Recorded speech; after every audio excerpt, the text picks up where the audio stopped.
All right, welcome back to another episode of EventHubs Talking Block. I am John Catalyst Gray, and with me as always is John Velociraptor Guerrero. What's up, team? We are taking on a very ill-advised, if I do say so myself, segment today. We are welcoming Nicholas MajinTenshinhan Taylor. What's up, Nick? Nice to be here again. Yes.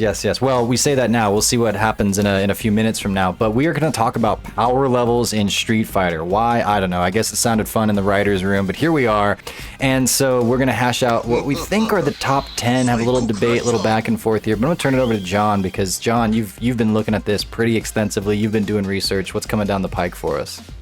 Capcom does not write stories very well, especially for their fighting games, and so this is a lot of judging based on what we've seen and what we've heard in the story itself, and Street Fighter story is completely nonsensical. Yeah, well, just really quickly, it's a story that was written by different people over the course of 35 years out of order, and it's beholden to fighting games, meaning that you're going to have reasons for these characters to fight each other. A lot of it is just, we need this character in this situation doing this thing at once, and how do you discern that from, we wrote this character to be a formidable, powerful fighter? That's where I think a lot of chaos is going to come through, but we'll see how we navigate it. Yeah, at number one, I've got Oro. Nick, who do you have at number one? Also have Oro. I think anyone who's dove deep into Street Fighter lore and story kind of would have to have Oro in first, because he's like the master of a martial art called Senjutsu, and they note that he's had so many students throughout the years, nobody could ever bear it. And Ryu is intrigued enough by Oro's fighting style that he tries to learn it. He actually adopts Oro as his new master after Gouken, right? And we see all these insane things that Oro does, and one of the big things that Oro does, which is very rare in fighting games and in Street Fighter, is that he limits himself in battle. He always has one arm tied up, so he's fighting with one arm, and he's still, he's not taking any opponent seriously. He's over 140 years old because of Senjutsu, presumably. The only proper fight he's had was against Akuma, and it ended in a stalemate. And in Street Fighter V, just to even the odds, because he's actually afraid that he's going to hurt his opponent. So if you've ever heard the phrase, I could beat you with one arm tied behind my back, Oro does that with all the most powerful fighters on the planet, just to make the fight fair and just to make it interesting. And in Street Fighter V, he balances a turtle. He's 1,000,000 years old, and he's 5'3", but widely respected by all the cast members here. It's interesting because he actually has randomly thrown matches to help set up his successor Ryu to take over his mantle. Oro believes that Ryu could one day rival him and save the world. Basically, that's one of the big things he puts out there. And man, it's giving yourself a major disadvantage when it comes to a fight. So we've actually never seen Oro's true potential. He's always holding back. He's self-inflicting himself at a disadvantage, and that is how strong this character is. Which I have a huge problem with, by the way, because he's been around for all of the events of all of Street Fighter, and there have been plenty of world-threatening, huge, high-stakes events put on by mass terrorist dictator types across the board. And when did Oro ever do anything outside of maybe give some sage advice or comment on an apocalyptic event that's incoming? When has he used his powers or for good? Maybe in the comics somewhere, but as far as the actual mainline games, he's just been around and he's just been annoying. And I don't disagree that he is one of the when I say annoying, I mean V-Trigger 2 in Street Fighter 5. That's what I get annoying, right? But that was the Tengu Stone, right? Whichever the Tengu Stone V-Trigger was. Anyways, he is written to be that sort of learned master, has been here before, and his purpose isn't to make those fights happen or to carry out those fights. His purpose is to lead others. But the way he is written, he does seem to be the absolute best. It's just in such a high stakes world, you'd think that boots on the ground would be kind of important, and he just never kind of goes there. But fair enough, and I don't disagree. I'm not going to push back too much on Oro being number one. It's fair enough, even though we've never seen his power manifested at its highest level, and I think that would be really cool, but maybe someday. I do want to mention one thing about that. The reason why Oro doesn't involve himself in those things is that Oro is not a good character. He's not an evil character. He is a neutral character. Yeah, Captain Neutral. He just, the reason that he is trying to cultivate Ryu's potential is because he wants to have a proper fight. It's not he can see the potential for Ryu to save the world and all that, but I don't think he is too invested in that. He's more invested in having a successor and also having a proper fight. Contrary to Gouken, who by all accounts is a good character. I'm pretty sure. Like, that's the impression I always had of him. Oro is just, he's a hermit. An actual hermit. Oro's definitely good, but he doesn't care as much. Like, he's such a carefree attitude with things, because all the good characters like Rose, Dhalsim, and stuff, they refer to him as master or old master. Like, everyone's got an insane level of respect for Oro, and again, that sets the stage very well for, like, we really are judging character power based on how others perceive them, because it's one of the best ways of doing that. But Oro is so ambivalent about most of the things that come across him that, you know, and he's old, he's kind of like, I'm just gonna go chase chicks and wear new shirts and other stuff like that. He doesn't care too much about the end of the earth happening, but he does care a bit. So fair enough. All right, who's up next? Who got the Nick? silver Who do you have medal? at number 2? Yeah, my number 2 is not the same as yours. I'm already aware of that, but my number 2 is actually Gill. There are several reasons I have Gill in number 2. Even though we have moved past the plot of Street Fighter 3 now with Street Fighter 6, I think it's safe to say that Street Fighter 6 was pretty light on story content. And even in Street Fighter 5, they were actually building up to Gill and like what his arrival meant for the Street Fighter world. And he is a bit similar in that it's hard to actually call him evil, but you can't exactly say that he's neutral either. He's like neutral leaning evil, I would say. It's still a bit of a mystery what the whole Illuminati goal is, which is the leader of. But most of his fights are him testing his opponent. For example, Akuma went up against him because Akuma had heard of his strength, etc. He did the Raging Demon, Gill died, Akuma left, but Gill resurrects. Because he has resurrection, you can't kill him. right. So he just stood up and didn't give a shit. So does that mean he was going easy on Akuma and let him win, or did he get bested? It's just that he also has the nuh-uh button and resurrects. The implication after the resurrection was that he was testing Akuma, and he wanted to see like what level is this guy at. Well, here's the thing about that is Gill is trying to build a whole new utopia of the perfect fighters and stuff like that. So he throws matches as well. So like when Alex beat him, it's kind of like Alex. I don't know if Alex has too many justified wins in Street Fighter history where people didn't let him win. Yeah, so Gill is basically trying to build this whole new utopia, whole new army with the Illuminati that he's the leader of. Yeah. And so Gill, in my estimation of him, he is, yes, very strong, but it's all written in theory that hasn't been realized in most ways. The fact that he's able to resurrect and the fact that he's somehow seemingly supernatural in his abilities sets him apart in a very significant way. He's able to like mind control. He's able to manipulate and transform people in odd ways. And these are like weird kind of not necessarily fighting game powers, but he certainly is on another plane of everybody else. And he's designed to be that sort of either like Greek mythology or Christ-like symbolism. There's a whole bunch of religious sort of leadership messiah kind of content going in with Gill. And so he's godly. That's kind of a cheap way to the top when we're talking about, compared to the rest of his roster mates, so to speak, or his franchise mates.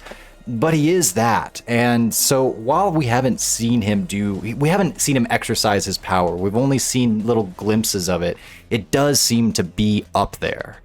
I don't hate him at number 2, but I dare say, especially if he got bested by Akuma, like I need to see him fight. He's a big question mark in a lot of ways, and that's the case for a lot of these characters because Capcom has been telling stories, and you know the way that we established all that there. So, yeah, fine, fair enough that he's up this high. I would put him in my top 5, I think. I don't know about top 2, but we only see so little, and it's just that by the way, he's a god. But what does that mean? We don't see too much of it. Yeah, I've got Gill at 6. And as you guys have mentioned, he's got this either like angel or devil thing going for him, which means he might not even be a mortal character. Although his backstory points to him actually having normal parents. He's human. That were actually, they were going to be the new leaders of the Illuminati. His parents were, but they basically genetically engineered Gill to be much stronger, much better, all this other kind of stuff. And then his job title at the Illuminati is Emperor and Messiah. So there's that. There's definitely he's got a lot going on for him. I could have him higher than the 6th place I have him here. I could see the case for that, but as Velociraptor said, The problem is he's just so much like, people just talk about him being super strong, and generally the people in his cult-like organization, the Illuminati, they talk about him being super strong, but he's thrown a bunch of matches just to, get people in his organization. It's like, where's Gill's real power coming from? Yeah, he made Colleen, and Colleen's awesome, but like, there's not a lot else going for him, so I couldn't put him up higher on my list. Yeah. We know that he's powerful, but we just haven't seen how much. Oh, by the way, we should have said something at the beginning. We're not putting Oni and we're not putting Ingrid as candidates for this. For those of you, Oni and Ingrid probably be number 1 and number 2, but they're not canonical yet, and fair enough. So that's that. We're not entertaining those two. And they had to be playable in a main competitive Street Fighter game as well. Like, if they're the portable version of Street Fighter Alpha 3 Max or whatever, we're not counting that. It had to be a competitively viable game for us to include them. I will say, I want to add to that in relation to Gill specifically. All those things are true, that it's largely theoretical, but can you name another character who fights Akuma just to test him? Yeah, I can name a couple of those, actually, which we'll get into here later on in the list. But yes, I can name a couple that have fought Akuma just literally to test him or to draw him out. And yeah, actually, number 2, I've got another one. That would be Ryu. I've got Ryu there. Nick, where do you have Ryu? I'm curious. Do you have him in your top 10?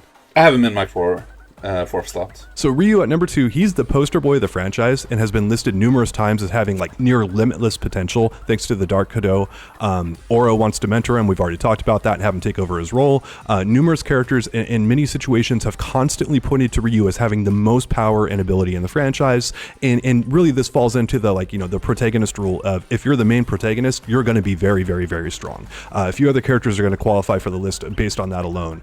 On that, I want to say that I think that an important way of thinking about that is that they make the main character someone that you can map yourself onto. And the idea is, if you're talking about, if this is about how to surpass limits in your own life, and that maps onto any individual story, idea, life, and such. And so if you are Ryu, the idea is you can grow and overcome any limits, and then the sky is the limit. There is none. And so if you want to represent that, that's why Ryu is potentially the strongest, because he can go so far. But then the whole story of Street Fighter is his exploring that journey and seeing the potholes in it, and will he circumvent those? Will he crash through them? All that kind of stuff. But because of his general design, I feel like he's probably the strongest if you play the entire story out far enough, because he will overcome all obstacles eventually. And that's the story, the hero's story that we're telling. But he's a kind of a unique case, and a lot of other characters are designed, or their stories are told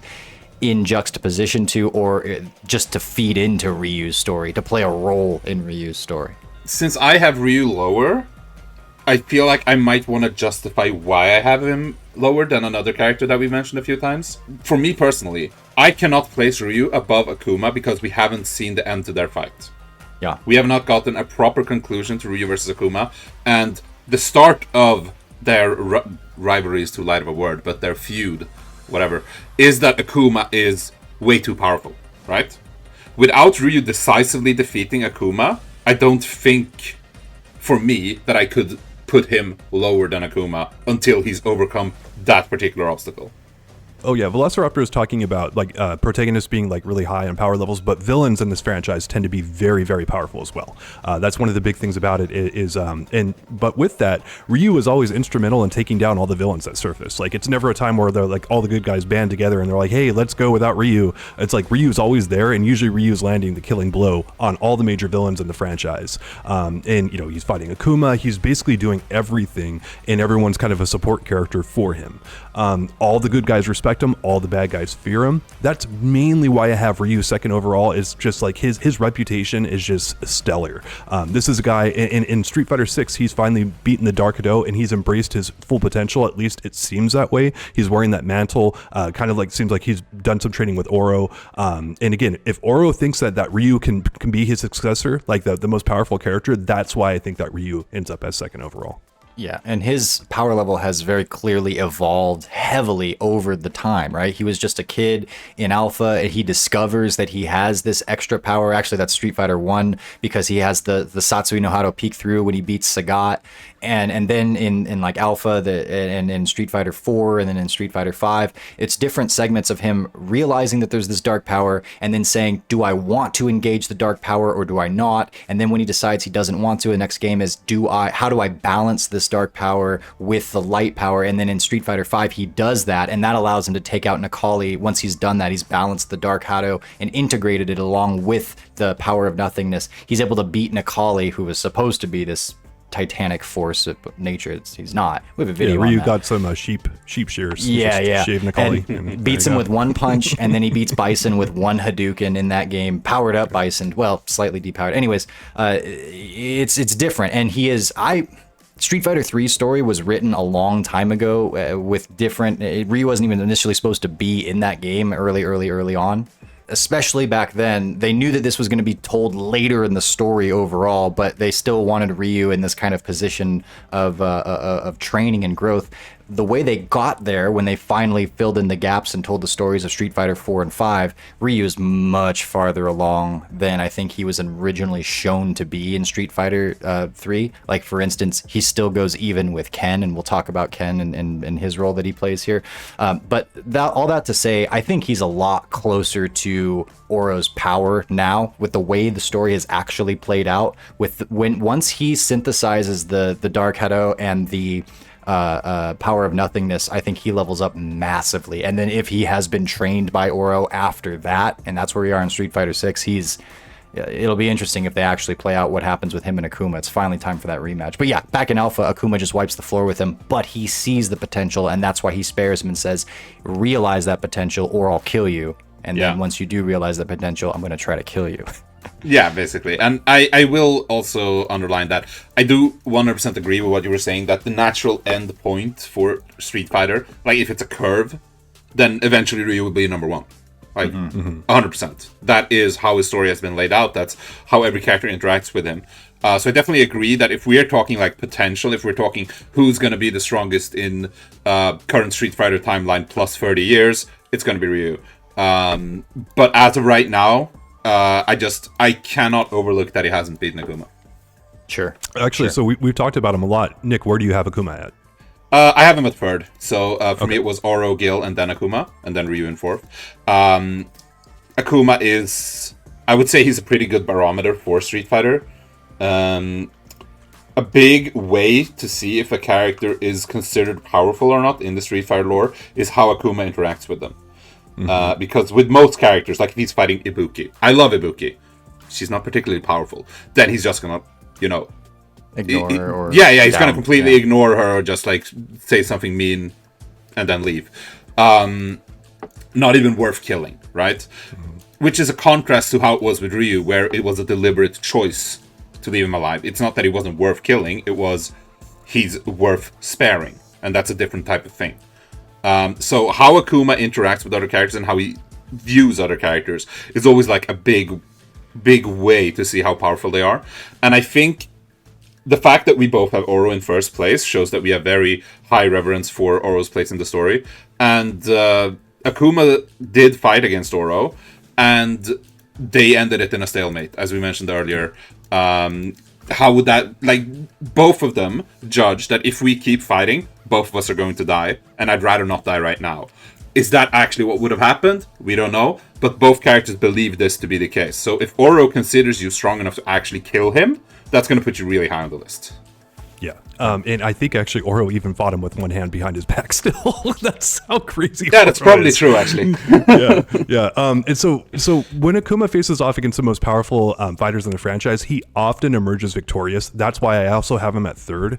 But the worst knock against Akuma is that whenever he quote unquote murders someone with his raging demon, they tend to resurface afterwards having not actually been murdered. And so that goes back to the classic meme that we always talk about, is Akuma really a weak character because he can't actually kill anyone? Gotetsu seems to be the only one he's actually murdered. He murdered Goken into sleep, as John likes to say a lot. However, everyone who runs across this guy in the story is either terrified of him or have an extremely high respect for his fighting prowess. So, and as you guys said, he won't challenge the weaker characters at all. That gives you an extremely good barometer for how good other fighters are not. So he's outclassed by very few characters. Case could be made he's the strongest fighter overall, but he sacrificed his soul, and that makes him weak. That's the whole stamina thing that we talk about with Akuma. He's got really low stamina because he's a superpower offensive character, but you hit him a few times and he's probably going to go down. And that is reflected in the plot of the game because he's sacrificed his soul. He doesn't have that stamina. He doesn't have that anymore. So I tend to give the good characters a little bit of a slight edge over Akuma, but if you did say that he's at the very top just because of what he does, I think there's a good case to make there. Mm-hmm. I do want to mention one thing. I think that's more of a knock against Raging Demon than Akuma himself, because, as you said, he still wins, right? Right. It's just that Raging Demon is clearly a useless technique. Yeah, it's just that's a necessity for the writers to say, oh, and by the way, all the characters that got hit with this awesome move that murders not only you, but your very soul based on the sins you've committed in life, which is so metal and so badass. And then they, oh, wait.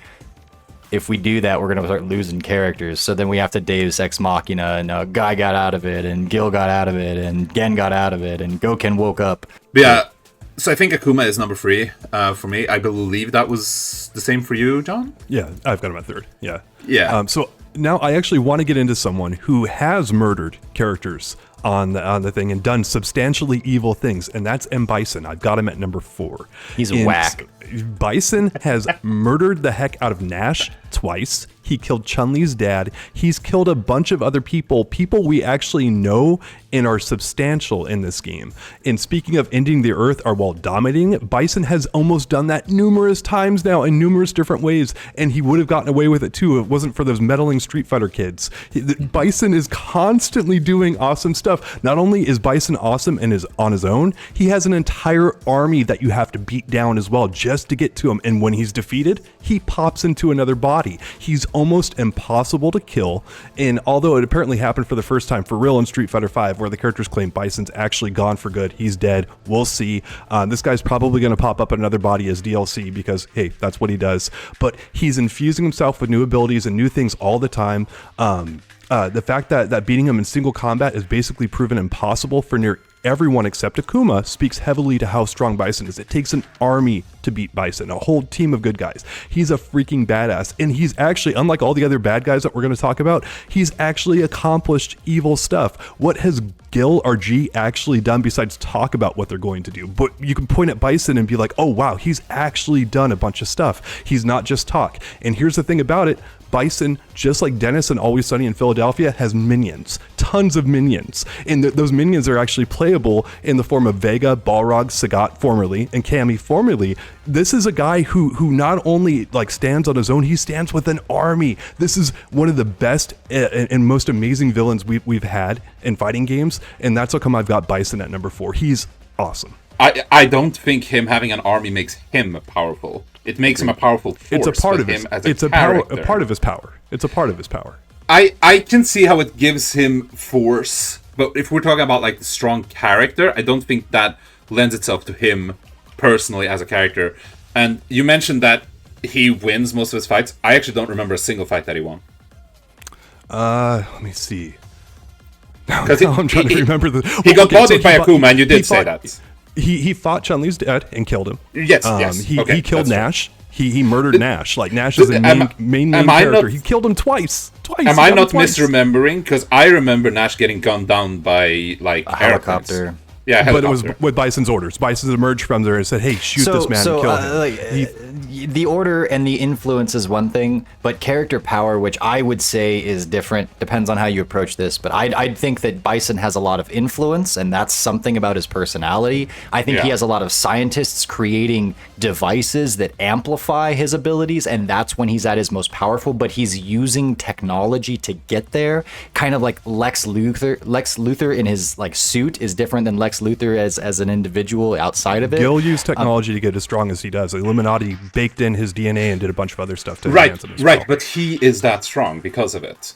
These are things that Bison orders people to do, or he sends his minions.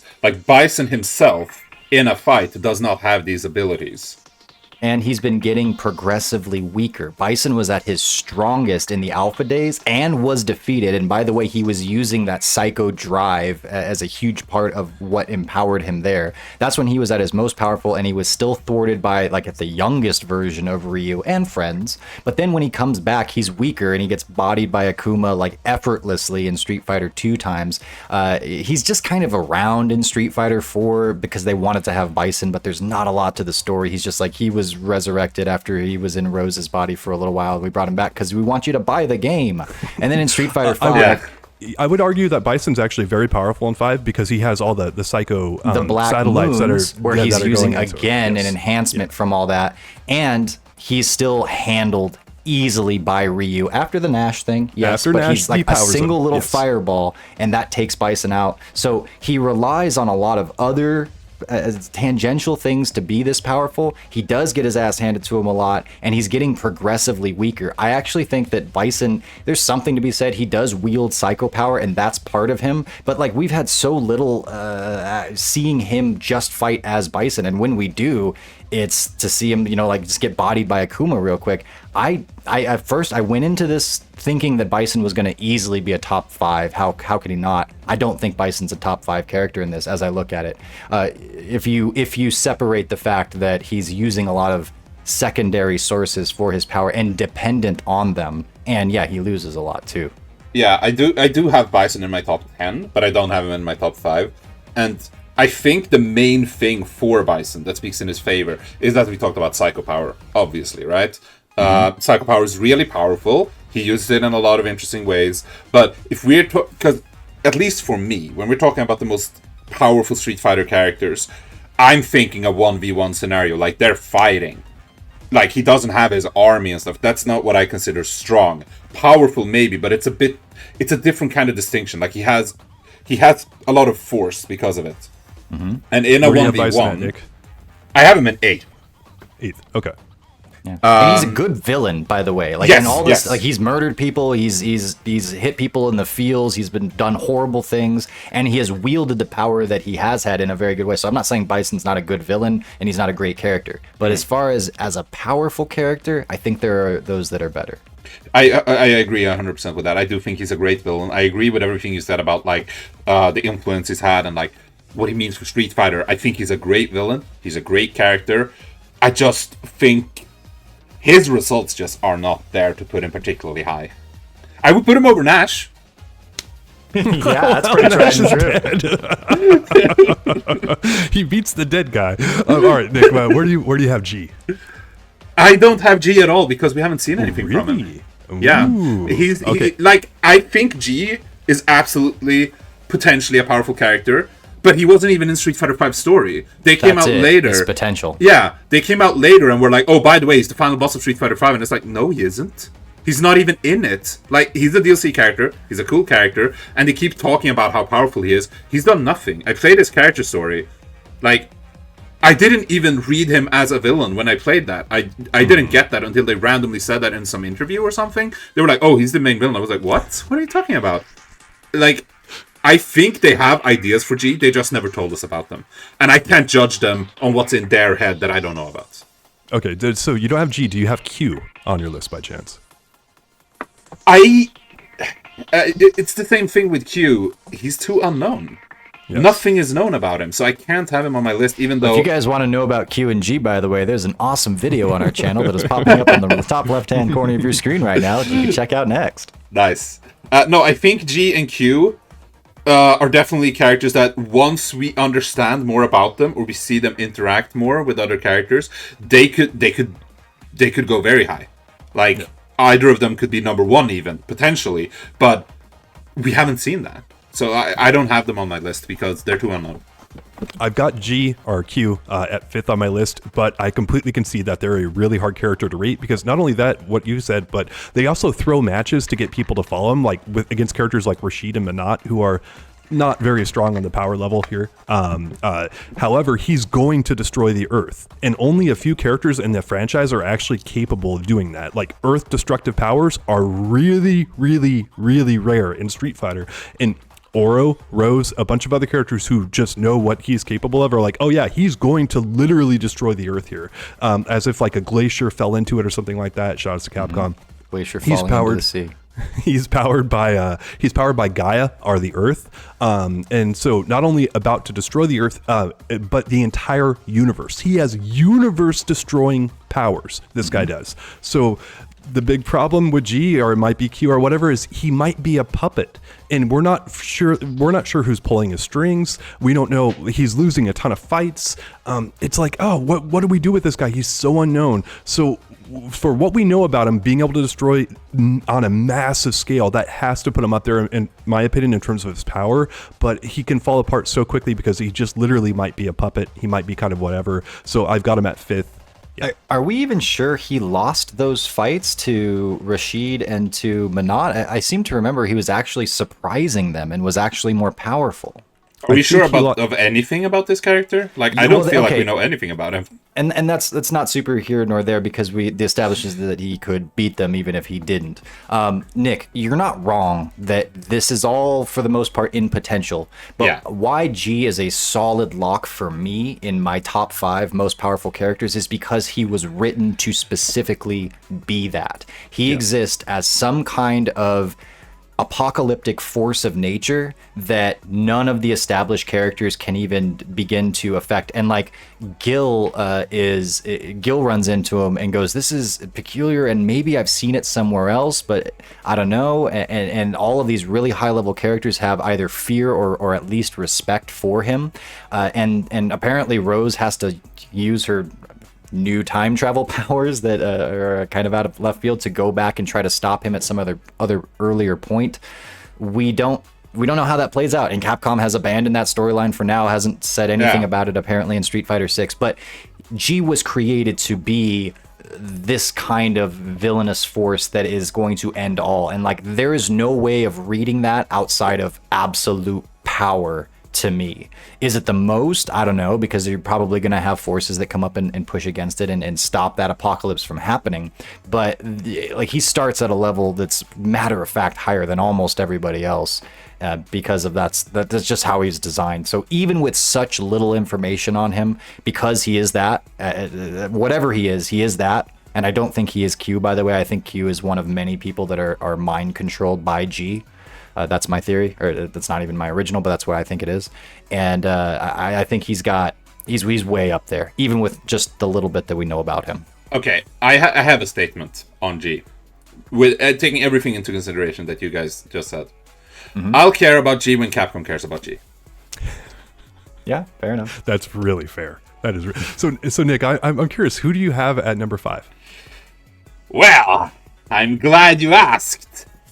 People who have been around for a while and maybe followed my writing or even my gameplay might be aware that I hold this character in quite high regard, despite the Street Fighter V iteration, which didn't vibe with me at all. In number 5, I have Cody Travers, the main character of Final Fight. Even though he might not be at the same level as Ryu in that regard, he does come with some real main character energy. And what we talked about earlier with Oro, Cody is another one of the very few characters who does limit himself in battle, at least before Street Fighter V, where he will have the handcuffs on because it's too boring otherwise. He just wins. And against Akuma, there's one quote that he has where he's very disappointed that Akuma isn't, like, he can tell that Akuma has the Shin Akuma level within him. And he wants Akuma to actually fight him seriously. And despite Cody's, personality and the stuff that he does, he clearly does not have a death wish. Right. So he actually believes that he can fight Shin Akuma and get out. So, I mean, maybe he's an egomaniac, I don't know, but that's how high Cody rates his own power. And we constantly hear from other characters, obviously Guy, for example. I know a lot of characters who interact with Cody, they always talk about, goddamn, this guy's strong, but he's clearly not even trying. And you see that reflected in his gameplay as well. He can throw tornadoes and stuff like that, but he chooses to just throw rocks because he can destroy Hadokens with rocks anyway. Why does he need to put any effort in? And that's like the central theme of Cody. So having that main character energy coupled with never taking anything seriously, that puts Cody pretty high for me. I don't have Cody up that high, but I definitely respect him. He's 10th for me, and as you said, he's the main character in Final Fight. People don't realize it, but if you look at the original Final Fight artwork, Cody is the central character. He is in protagonist. Just they have a different power level than other one-off characters and stuff. It's a whole different thing here with Capcom.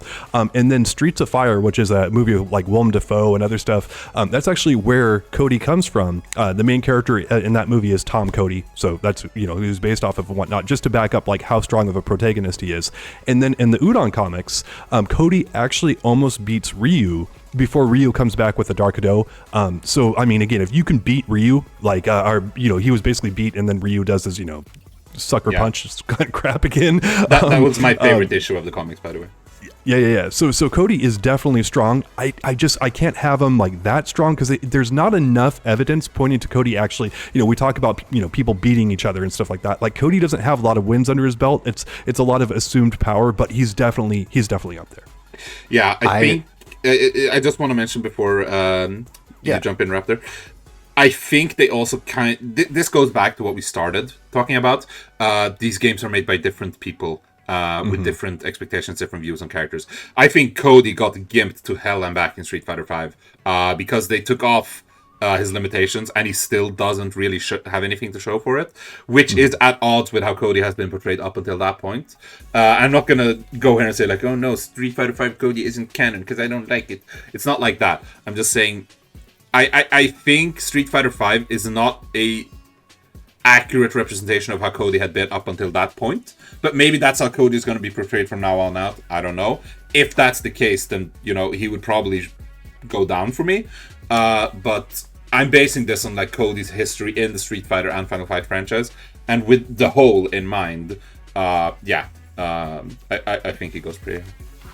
I remember you guys specifically talking about Cody, and this might have been back in like 2019 or something. I think it was close to the time that Marvel vs. Capcom Infinite came out, for what it's worth. Anyways, this was the first time I had heard that Cody is actually one of maybe the most powerful characters in Street Fighter canon. You go, what? He's one of the most simple, he's just a human and whatnot. But the idea is that he is one of three characters, Oro and Akuma being the other two, that actively hold back when they fight. And that's important. So then you go, oh, so there's naturally this way more powerful version of him in the potential. How high does that go? We don't know. Okay, that's the situation I get it, why entertaining this idea of him being one of the strongest. As I looked into it for this discussion, Cody actually fell out of the running for me completely. And here's why.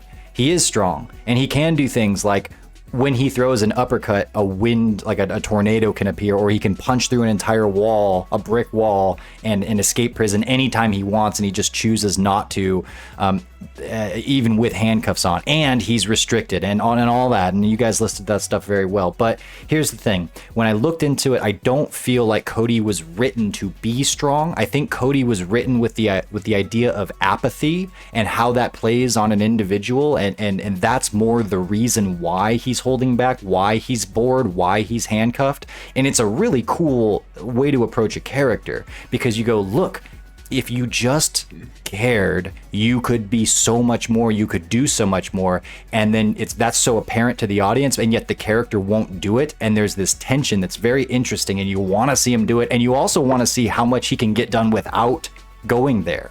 But the point is, and I think this will sort of bridge that gap between pre-Street Fighter V Cody and Street Fighter V Cody for you, Nick, is that yes, he gets the handcuffs off and everything, and he's still kind of the same thing. It's because the point of all of that was not that he's mega powerful. He's a very strong fighter, and he can get the job done, and he's protagonist levels of strong, sure.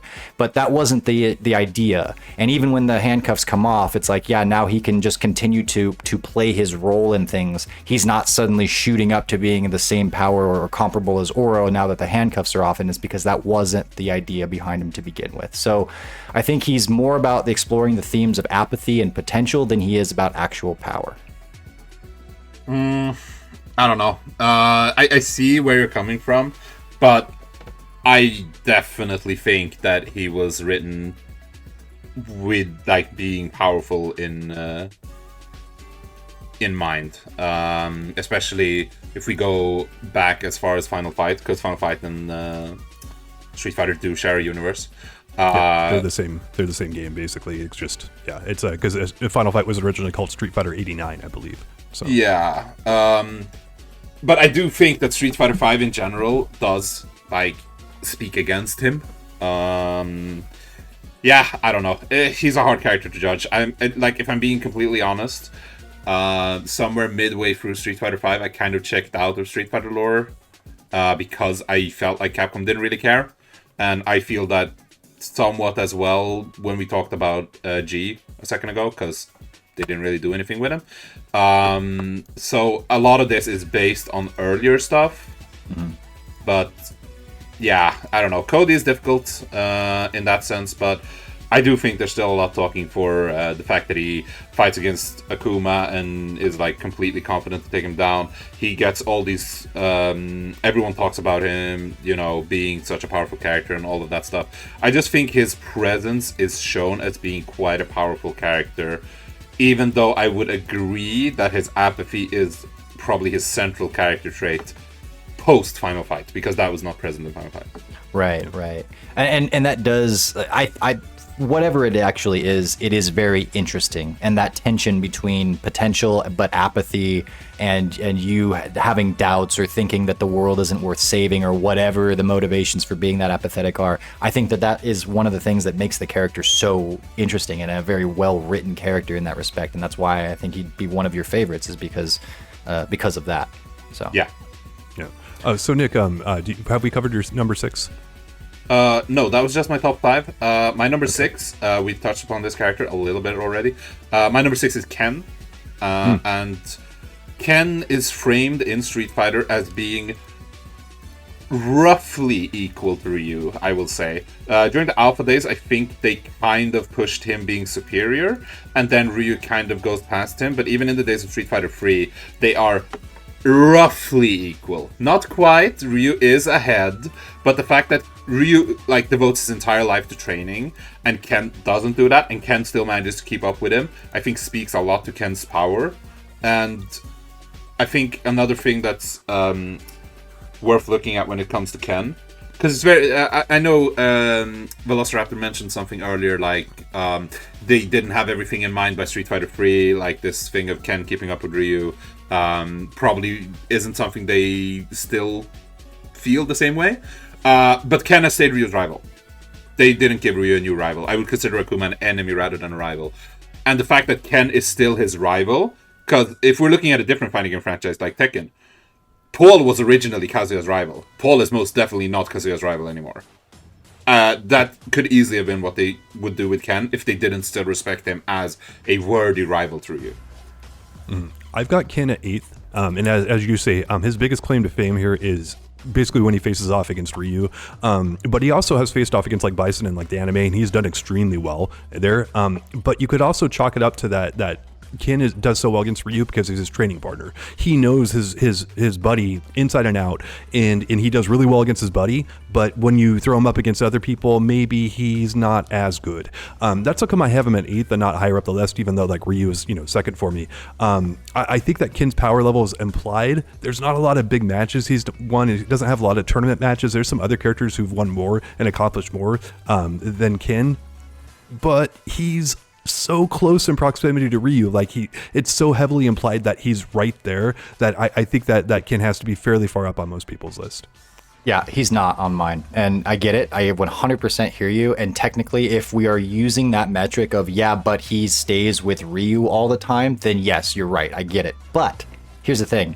You ever play Mario Kart and you get infinitely ahead of one of the computers, but they rubber bands magically back up to you? That is how Ken is written in juxtaposition to Ryu, because Ken, as far as his ability and his power go, he is written to play that role in juxtaposition with Ryu. He is there to feed into that. He is there to be Ryu's rival. So Ryu goes through these massive transformations and leveling up and through these journeys of figuring out the Satsui no Hado and balancing it, and he's just leaps and bounds forward as he's learned lessons.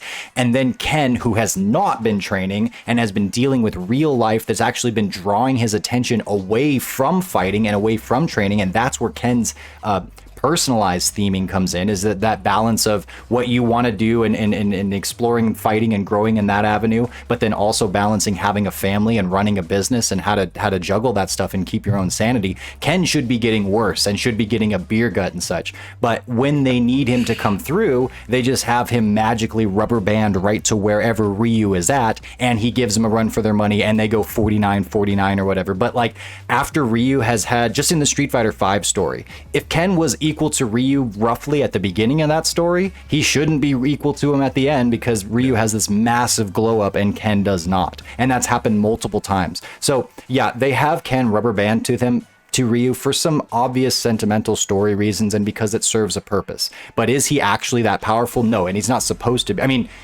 he is, like, he's formidable because he's one of the main characters. But as far as justification for that, Ken should be getting a little bit worse, if anything, and there's no way to justify his rubber banding to Ryu outside of the writers need that to happen. I have a counterpoint for that. Since I know that you like to focus on themes and what the characters are all about, I think anyone who has played fighting games, and more importantly anyone who has played fighting games and had a training partner while they try to get better, is going to be able to relate to the juxtaposition of Ryu versus Ken, in that Ryu has the deepest potential in the series. That's something we kind of talked about, right? Yeah. Ken has the talent.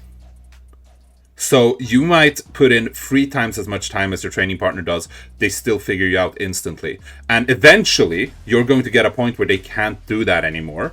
But they are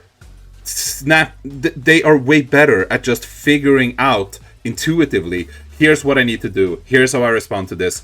I am just like in tune with how this game, or in Ken's case, fighting works. He adapts, he understands, and he might not even be able to vocalize this, but he just does it. Whereas Ryu works extremely hard to reach these different plateaus, and eventually, probably already in the Street Fighter story, he surpasses the natural talent that Ken has, but Ken's never going to be out of the running, because he is that adaptable, and he still trains with Ryu relatively regularly.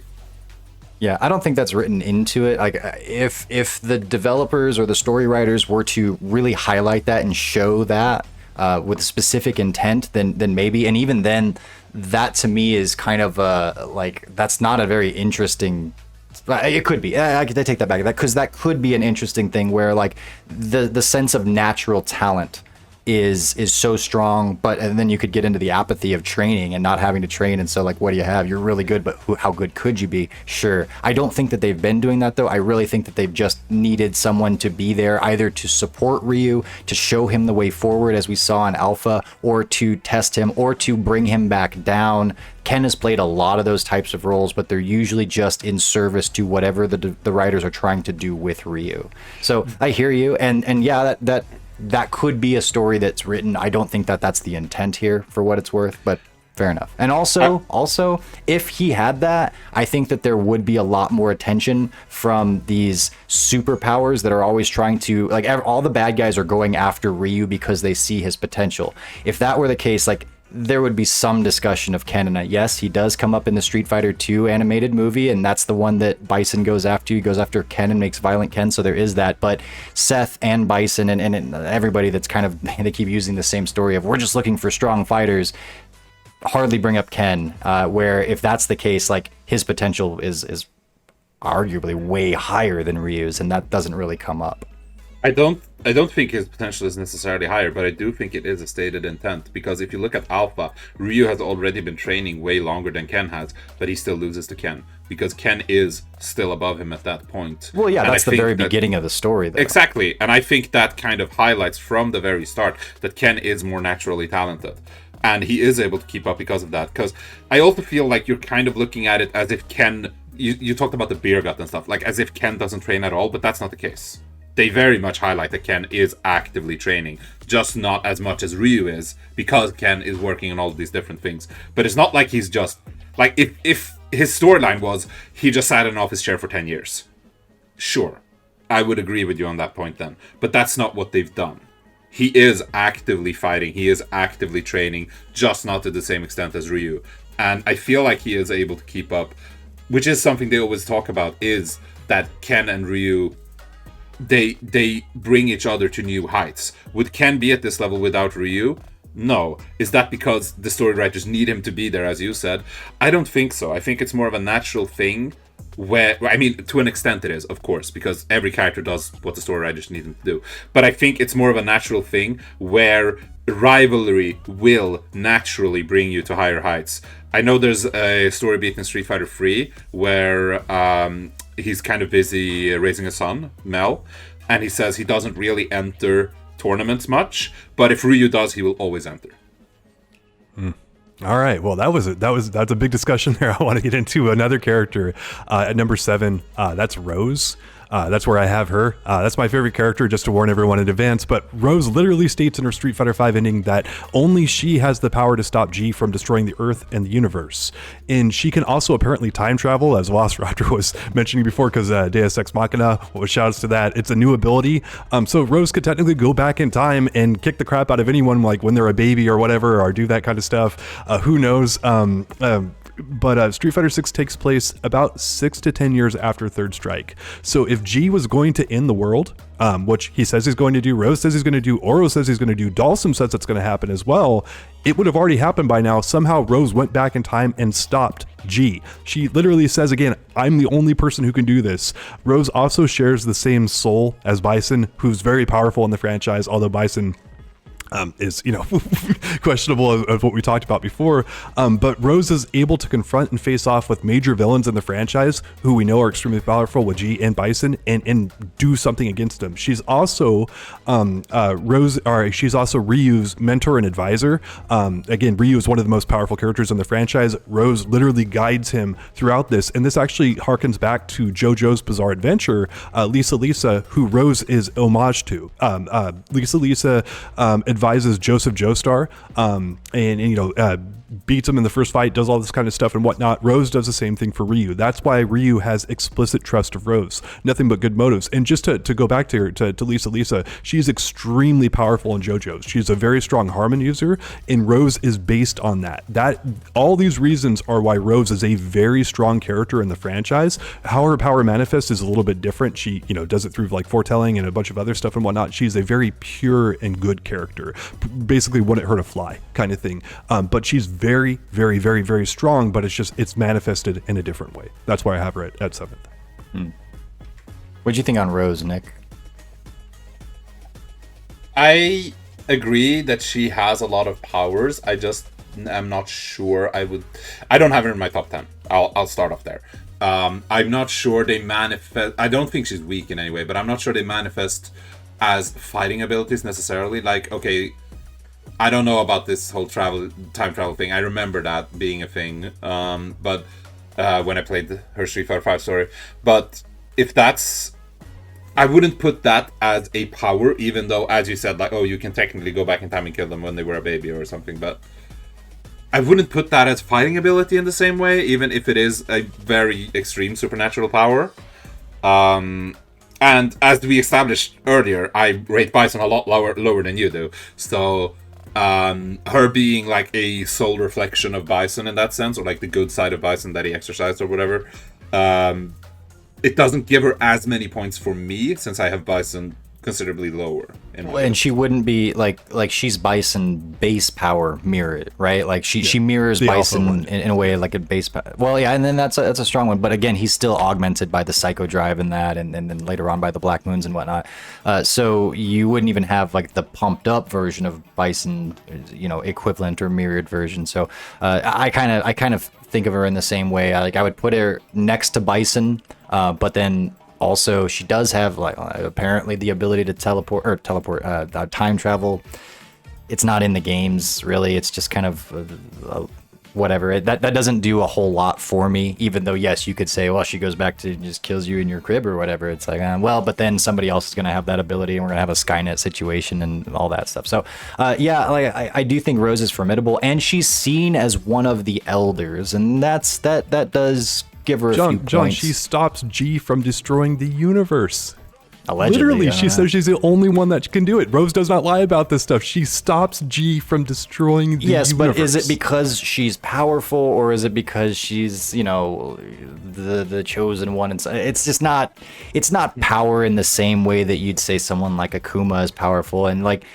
Yeah, so I don't think that she's all that high because of that. You could say she's powerful in certain ways. Is she powerful in specific ways? Just throwing it out there. Nick, who did you have at 7th? I actually kind of similar, because you talked about Rose being not necessarily a pacifist, but she's a good person. She doesn't actually like fighting. My pick is similar. It's Dhalsim. And funnily enough, a big part of me having Dhalsim so high is actually because of Necalli.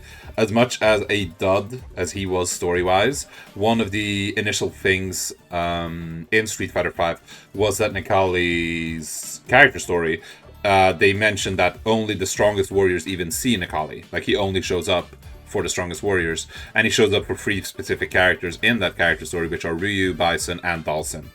And Dhalsim, he gets very high words of praise from other characters. I think it's in the Street Fighter V story. It's a thing that Raptor kept bringing up, where where Ryu is basically fighting Necalli, and Ryu begins to tap into the Satsu no Hado. So this is essentially how he defeated original Sagat.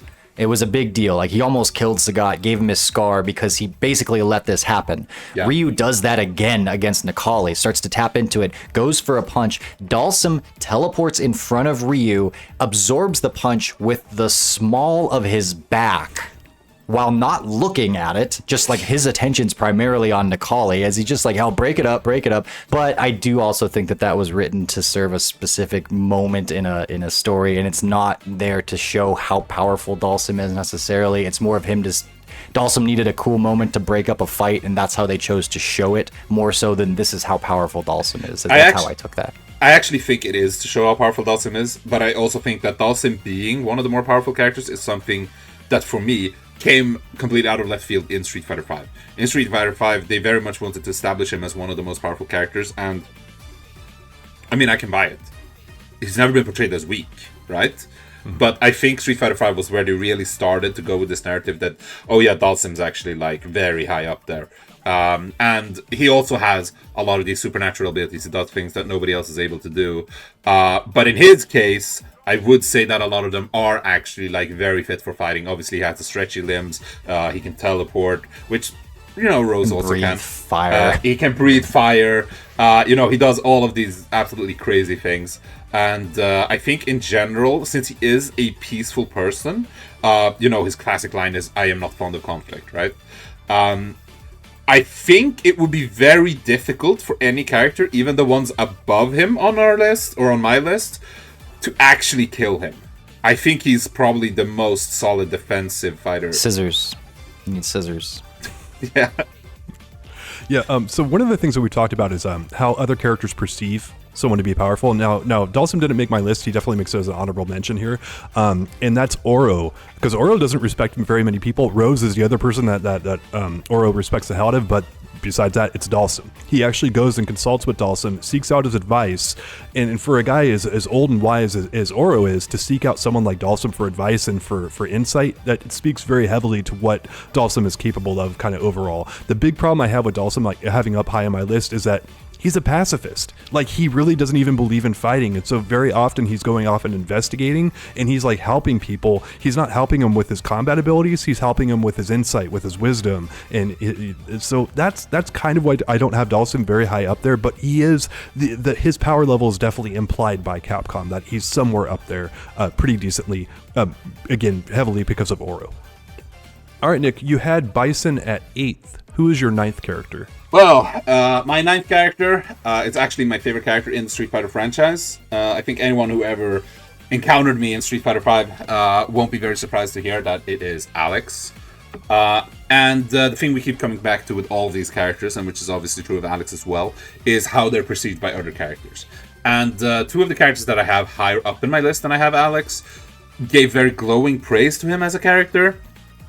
And those are Ryu and Gill. In Ryu's case, Alex has a fight against him, and he loses. But then Ryu encourages him to train, and they have a rematch where the result has yet to be confirmed. So from a story perspective, it's clearly not like a foregone conclusion that Ryu won that.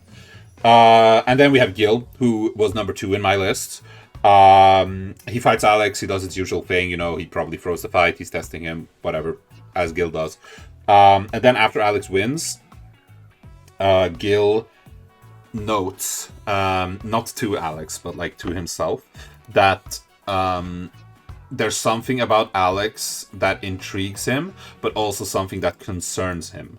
And if you're that high, if you're number 2 in Street Fighter Power, in my opinion, which is where I had Gill, and you're concerned about this character, concerned about Alex, that's going to bring you really high up for me. Yeah, my biggest problem with Alex is that the people who fought against him basically all through their matches, like Oro distracted Ryu so that Ryu couldn't fight Alex and beat him. And it's he's such a like, I know he was set up as a protagonist of Street Fighter 3, and that kind of like never took off there for Capcom, and then people are throwing matches against him. Like I can see Alex being a strongish character, but like to have him, like I don't even have him in my honorable mentions, like because I don't feel like we've ever really seen his potential unlocked. It's been talked about a little bit, but like when people throw matches against you, it's like that's not indicative of how strong. Yeah, I know why they do it too. It's because they look at him and it's the Street Fighter 5 model, and they feel bad because God created him with a backwards torso. So they just feel bad and say, go easy on him. Let him win. He's wearing sweatpants. He's been drinking a lot of vodka. No, I think that Alex, you pretty much hit it on the head there, John, is that he was designed to be the protagonist in Street Fighter 3, so he had some shining star moments, but they haven't, like Ryu's had a couple of shining star moments. Akuma has had a couple where the display of power is very obvious and meant to be. He was meant to be one of the best and maybe could have gone on to be that, but they haven't really returned to give him any kind of significant momentum toward that since, and that was over like 20 years ago now. So I really do think that Alex kind of might have been that at one point, but wasn't ultimately picked up and carried to be that. They could change it at some point, but right now I don't have him in the running for even top 10. I will say, as a counterpoint to that, Street Fighter 5 is before Street Fighter 3, so you can't do anything with Alex there because his story starts in Street Fighter 3. You can't have him do any of these big things because he's not supposed to be there yet. And then you have Street Fighter 6, which is the only game we have so far that's after Street Fighter 3, and it basically has no story, right? Am I wrong? No, you're not wrong. And Alex isn't in it yet. Maybe he will be later. Maybe there will be more story coming up. That seems to be the assumption, that we're getting more story content in the future. So when it comes to Alex, I think he has this main character energy, and not to the extent of Ryu, of course, but he also has this thing of very deep potential, but his journey has barely really begun. So it's always been a thing like, okay, but are Capcom going to do something with that? Yeah, we don't know. Worth mentioning, because you were saying like everyone threw their matches against him, which is, to an extent true. Also, a lot of the characters that he might have beaten in Street Fighter 3 aren't exactly powerhouses, because a lot of the more normal characters in Street Fighter 3 aren't exactly like topping the power list. Characters like, Ibuki, Sean, Necro, Makoto. But it is said in Street Fighter 3 that he beats Balrog. He faces him in the ring, and Balrog just pummels him with punches, and he just takes them, doesn't even flinch for a full round. He just keeps taking the punches, and then he takes Balrog down in one blow in the second round. And the thing that's worth mentioning here is that it's actually like fully canon that Balrog kills one of Dhalsim's elephants with one punch. So, with the boxing glove on. Yeah, with boxing glove on. So Alex is clearly more sturdy than an elephant by a million degrees. Okay. So the only thing is it's Street Fighter logic here, and Zangief blocks a katana blade and breaks it into a million pieces with his chest hair. Like, so Street Fighter characters don't exactly have a normal stamina power rating compared to like an elephant or whatever. But yeah, so he did that. But like, what would he do against Akuma, for example. Yeah, so. and to this, Alex has a little bit of an ellipses because, like you say, he hasn't had a chance to really come back yet and show any progress yet. They could do that with him, but I could also see them bringing Alex back, and he and Blanca and Sakura and somebody are looking around for his lost wrench, and like, that's the extent of his story. And he's like, "Oh, Abigail, you took my wrench," and Abigail farts and they fight, and like that's the extent of how they use Alex. I could see either thing happening, and I would say that I would err on the side of thinking that they would use him more as a side, like goofy storyline B-story character, just to have him around, as opposed to continue that path on being the best. But maybe not, and maybe they do flesh him out in the future, and then he's on episode 2 of this when we do it in 10 years. So who knows? But John, who did you have next up on your list? At number 9, I've got Sagat, and Sagat was once the main boss of the series, and he won a bunch of tournaments before Ryu Shuru sucker punched him. But Sagat is 7'5" and very, very, very devoted to training and becoming more like powerful and whatnot. So not only is he like extremely gifted, extremely talented, he's an unbelievably physically dominating presence, master of Muay Thai, and he's also started to unlock the Dark Hado within him. Once Ryu uppercutted him with that thing, he actually transferred some of the Dark Hado into him, and so he is a very strong fighter. But a number of other characters have either beaten him or just they have more potential for various reasons. So that's why I've only got him at 9th. But overall, Sagat's really, really, really strong. And again, we've talked about how villains are generally some of the stronger characters in this. Sagat's the original villain of the franchise. So he's very, very strong. He's just gotten beat enough over the years where I only had him at 9th. Nick, do you have any thoughts on Sagat? I would say that he's the strongest of the 4 Kings of Shadaloo, whether that's the old 4 Kings or the new 4 Kings. I definitely think that. I would put him below Bison, which we both did. I think he's one of the stronger characters, but he doesn't make my top 10. But I didn't go out of my way to make honorable mentions, but if I did, I would have him in there. Sagat's interesting because he does start as a formidable, powerful character, but he is, in one respect, an obstacle for Ryu to get through. And they do give Sagat a very interesting evolution as a character, but his themes are more in the way of pride and vengeance and the lack of the ability to see, because he basically has tunnel vision and he hones in on being either the best or getting vengeance, and that ends up costing him his eye literally when he's fighting against Go, which I think is a beautiful metaphor or symbolism to show this character arc and this development. And then he goes from being this power and vengeance hungry pursuer to realizing the more important things in life and kind of almost retreats from that fighting scene to go off on his own journey. And that's really interesting, and he's clearly very powerful, but again, he in the power arena, he's not really there to weigh in, and hasn't weighed in so long. The last we really saw him, he was in Alpha, he was in 2, and in 4 and 5, he was kind of an afterthought for those stories. He really didn't get to weigh in the way that he did. He was a huge player in the Alpha games, and he was, kind of makes his transition from the bad guys over to team good guys and has these revelations and whatnot. But he got a little bit of something like you were talking about, where in 5, how he's had the Satsui no Hado imprint on him, but he kind of deals with that immediately and sends it off. And I don't think we're going to get Dark Sagat, as cool as that would be, Capcom. I don't think we're going to get that. And if we don't, it's like he's kind of been somewhat stagnant in terms of his power for a long time.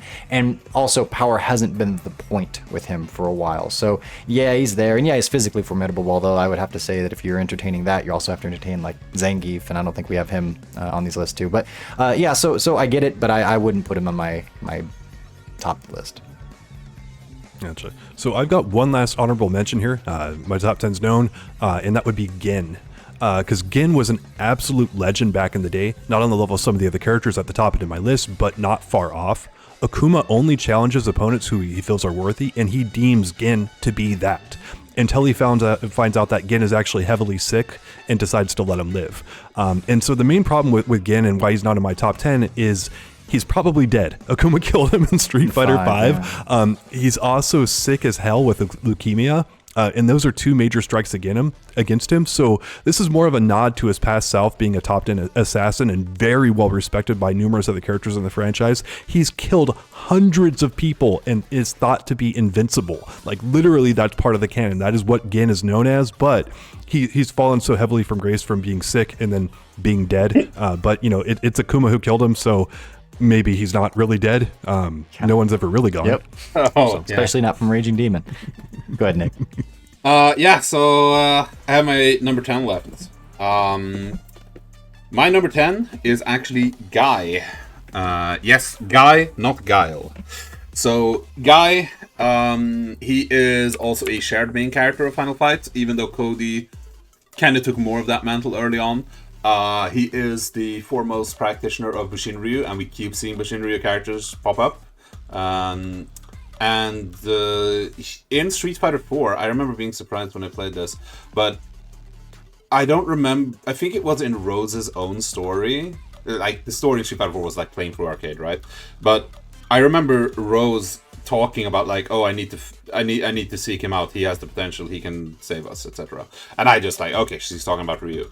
Turns out she was actually talking about Guy, and I was like, huh, what? So Guy is held in very high regard from Rose, who she knows the future. She's a fortune teller and all that stuff. So Guy is a character that at least at some point they considered to be very high up. And obviously, I had Cody pretty high in my list. I had him in 5th. And Cody obviously, respects Guy as a very, very seasoned fighter. I just think Guy is a lot higher than people might expect. But they've also kind of ignored him for a while now. They keep putting in, they put in Seku in 5, they put in Kimberly in 6. So Guy has kind of transitioned into more of a background character. But at the same time, when it comes to Kimberly, like, he is her master in Bushin Ryu. And, Seku left Bushin Ryu because he felt that, or rather, when you become the master of Bushin Ryu, you need to defeat the previous master, and Guy defeated him. So he considered Bushin Ryu to be in good hands. I will say on the note of Rose and Guy that Rose and Guy are in a relationship, and so there's some implications. I do not think that's true. They are very much in a relationship. I looked this up. I do not think that's true. I didn't find anything to support that. And in Guy's story, Guy rescues Rose at the very end of Street Fighter 4. I know he does. And they've got a bunch of stuff like when Rose encounters Zeku, she's like, "Oh, you're his master," and other stuff like that. There's a bunch of other stuff like they're very much no. I have seen nothing to support that. They are good friends, 100%. But like Guy's story is that he is engaged to Maki's sister, and they've never never removed that. Yeah. Well, I haven't seen anything to support their relationship. You mentioned in that Final earlier. Fight 3, I think you mentioned that earlier in DMs, but I never saw anything to support that. Like Guy breaks it off just like Cody did with Jessica, right? Like, and they kind of move on from it and stuff. But yeah, I've never seen. I looked it up today and I couldn't find anything about that. The most important point in all Street Fighter lore is so elusive. Wow, I'll have to do a whole other episode on that one. All right, a couple little reactions there. John, you were talking about Gen. Gen actually might be in my top 5. I didn't think he was going to be. And yeah, he's super weak now. And even at that point, he goes toe-to-toe with Akuma with the leukemia factor. He's dying, and the reason Akuma doesn't kill him is because he starts to bleed from the mouth, and Gen wants him to kill him because he wants an honorable death, and Akuma's like, nah, I'm not going to do it. It's not kosher, I think is the exact quote. So he's weird because he's a very weakened, and he's kind of like Oro in that he's a restricted, held back from his true potential, and his true potential is way up there, and Gen, Oro, and Dhalsim all kind of are that wise master, much stronger than everyone, but it's not their place to fight the fight of today. So even though they could, it's not what they're supposed to do. And that gets a little murky in what we're talking about right now. So again, definitely really high up there. He's either not on my list at all or he's like 2nd or 3rd. But I haven't really come up with my decision there. And then Guy, I know he's fast enough to... Isn't Guy the one that matched Akuma's Raging Demon hit for hit and was able to block it all or something like that? So he's got some cool moments, but I don't think he has enough for me to entertain him. So that's that for Guy. But is that everybody from everyone's list thus far now? Yeah.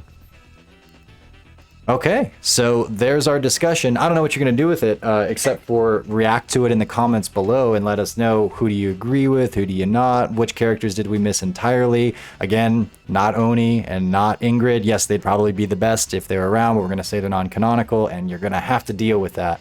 But yeah, I think that I've said everything I wanted to say on this. Do you guys have any final thoughts or last minute mentions? Yeah. Before you jump into the comments, make sure you have about 5 beers and a couple shots on top of it, because that's the exact methodology that Capcom had when they were designing the plot for this game. So, gotta meet them where they're at. Have at it.